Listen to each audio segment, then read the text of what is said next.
Assalamualaikum warahmatullahi wabarakatuh.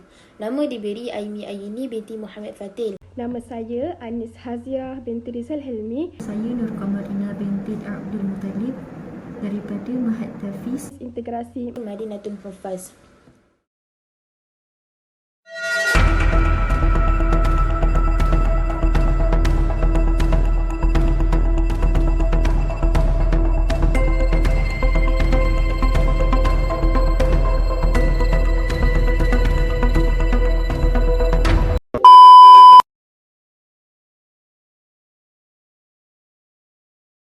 Mesti anda semua tahu apa yang kami nak bincangkan.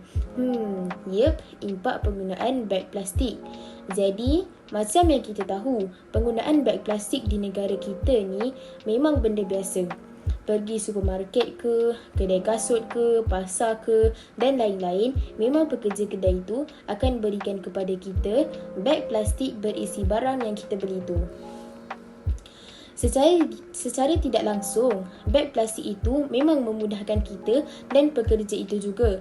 Yelah, kalau tak, ramai pelanggan membuat aduan yang mereka nak bawa barang menggunakan beg apa. Betul tak?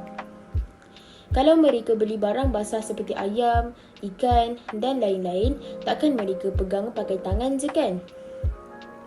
Antara kebaikan lain pemilik kedai boleh perolehi adalah kos plastik ini murah. Jadi, tidak rugilah kalau dibeli banyak-banyak pun. Lagi, kualiti grafik yang tinggi. Senang cerita, gambar atau tulisan yang ada pada beg plastik itu menyebabkan satu kedai itu boleh jadi terkenal. Maka, ramailah yang akan datang. Dan, dengan maklumat yang ada di beg plastik itu juga, boleh menarik pelanggan untuk datang ke kedainya. Marketing tu penting tau. Senang memang senang, mudah memang mudah. Dalam senang mudah kita tu ada akibat yang menunggu. Jadi sebelum kami memberitahu anda semua apakah impak-impak penggunaan plastik ni, anda semua perlu tahu apa keperluan asas ataupun apa bahan asas yang diperlukan untuk membuat sesuatu plastik ni. Yang pertamanya, pelit. Pelit ni dia sejenis bahan kimia yang dicampurkan dalam pembuatan beg plastik untuk meningkatkan keboleh lenturan dia. Maksudnya, bahasa mudah kita, kelembutan plastik tu. Yang kedua pula, pelit DEHP. Pelit DEHP juga dia sejenis pelit yang kerap digunakan dalam pembuatan rumah dan kosmetik. Lebih lagi kosmetik lah. DEHP ni juga dia boleh berada dalam keadaan persekitaran yang disebabkan oleh pengeluaran, pengangkutan, penyimpanan dan juga pemprosesan bahan plastik tu. Dan secara tak langsung dia akan mencemari rantaian makanan manusia. Dan yang ketiga, pelit yang dicampurkan dengan BPA. BPA ni ialah satu bahan adiktif kimia yang digunakan untuk membuat plastik polikarbonat dengan resin epoksi. Jadi BPA ni kan dia boleh terdapat dalam pembuatan botol bayi, cawan, botol air, lapisan makanan dalam tin. Jika BPA ni termasuk dalam badan kita, maka ia akan mengganggu sistem badan kita, lagi-lagi kanak-kanak. Jadi kesan lain daripada 3 bahan pembuatan plastik ni ialah yang pertama, pada wanita dia akan mengganggu kesuburan. Yang kedua, dia akan menyumbang kepada obesiti. Dan yang ketiga pula, ia akan memburukkan simptom alergi dan asma bagi yang ada. Antara impak-impak penggunaan plastik yang lain ialah, macam ramai yang tahu, plastik ni dia lama untuk terurai. Dia bergantung kepada komposisi dan kimianya. Ada jenis plastik yang dia mengambil masa 400 tahun baru dia terurai. Walaupun secara dasarnya beg plastik ni memang kita cakap akan kita semula, tapi bila kita dibebani dengan kos, macam kos pengumpulan dia, pembersihan dia, jadi proses mengitas semula ni dia tak akan jadi keutamaan. Mungkin dia akan lebih kepada proses pengumpulan, pembersihan, macam macam tu kan, dia akan bersih-bersihkan.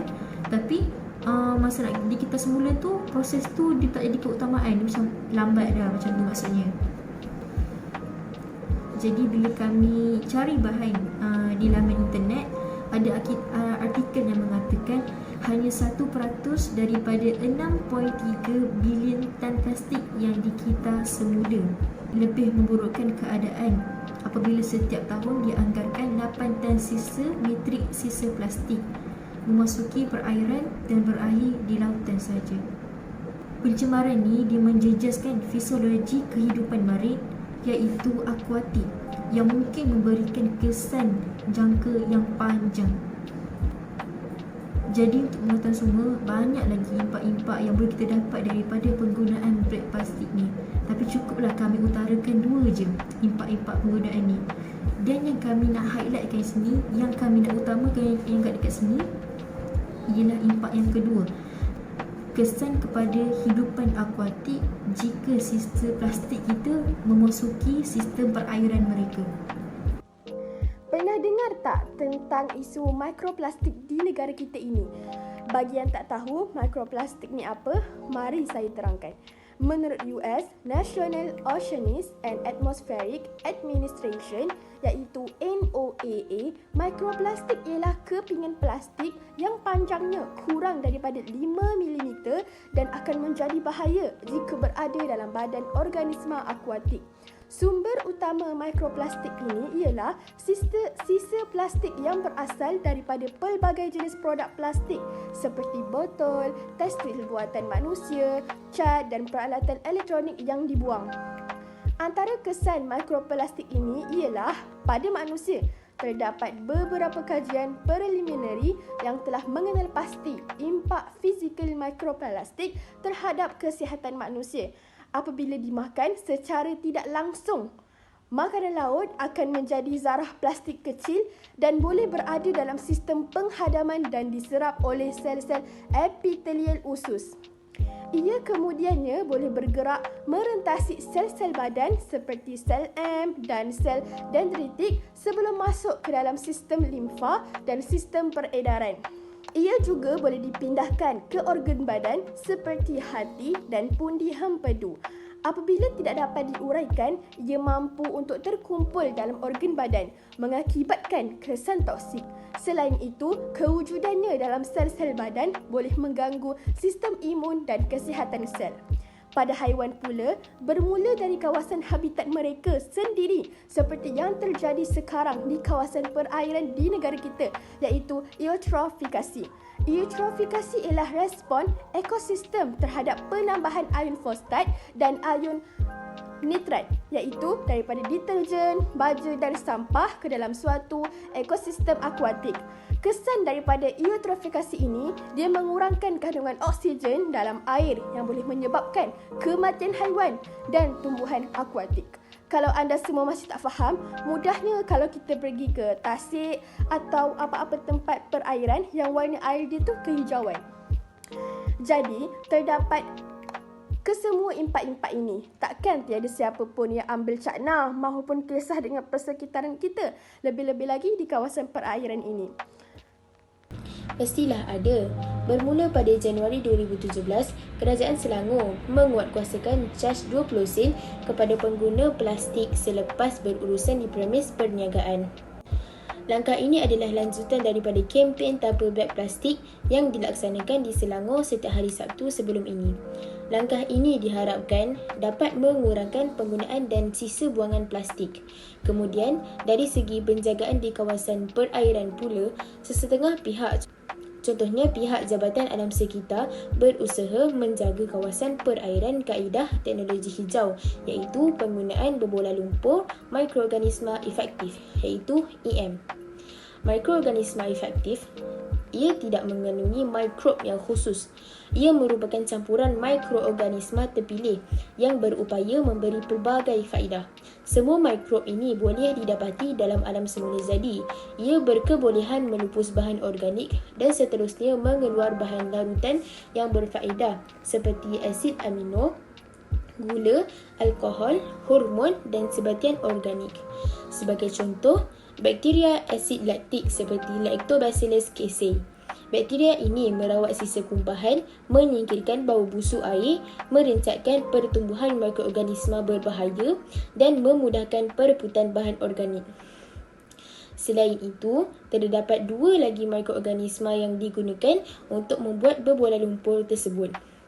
Yang pertama, bakteria fotosintetik seperti Rhodopseudomonas polystris. Yang kedua, yeast Saccharomyces cerevisiae. Walaupun terdapat banyak lagi kaedah yang mampu kerajaan maupun diri kita lakukan untuk menjaga alam sekitar, masih terlalu awal untuk membuat kesimpulan keberkesanan usaha mengurangkan beg plastik. Usaha ini perlu dijalankan secara berterusan dan dinilai secara holistik akan keberkesanannya, dan penambahbaikan boleh dilakukan untuk memastikan matlamat tercapai.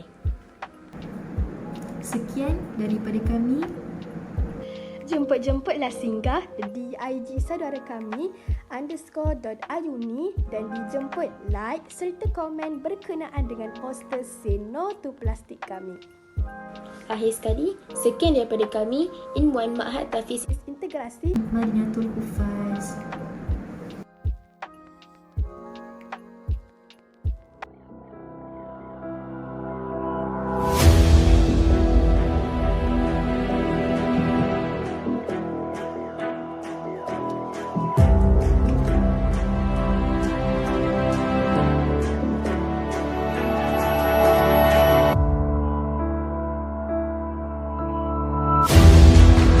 Menanglah MPP tu dengan pakai vest yang tersendiri. Dia terasa, ya Allah, hai, macam kat universiti dia kata. Macam Parlimen Malaysia Macam tu. Parlimen Malaysia.